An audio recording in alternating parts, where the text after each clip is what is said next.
मला आधी तुमच्या पायाची जखम बघायची।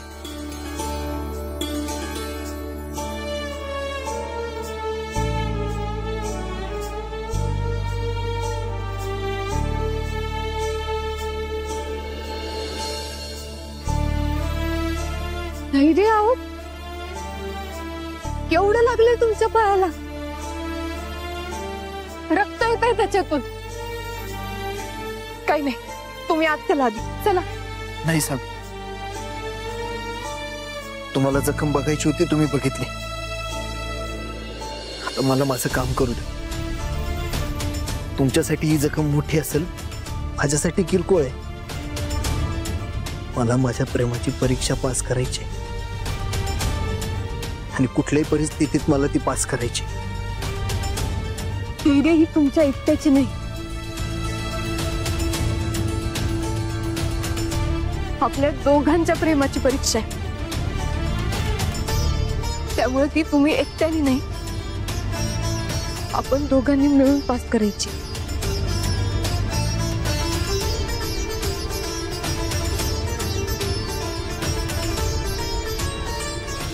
अयो, आता ह्यो काय कहाणीमध्ये ट्विस्ट? ही दोघं मिळून परीक्षा देणार म्हणजे माझ्या आजच्या सगळ्या प्लॅनचं वाटोळच झालं म्हणायचं। आता भाऊ मला त्या दोघांच्या लग्नाच्या अक्षता वाटायला लावण्यात म्हणजे झालं। नाही नाही नाही नाही दीपे, काहीतरी करायला लागतंय तुला। मी अशी गप्प बसणार नाही। या दोघांच्या लग्नाच्या अक्षतेचा भाग करून खाल्ला तर नावाची दीपा नाही।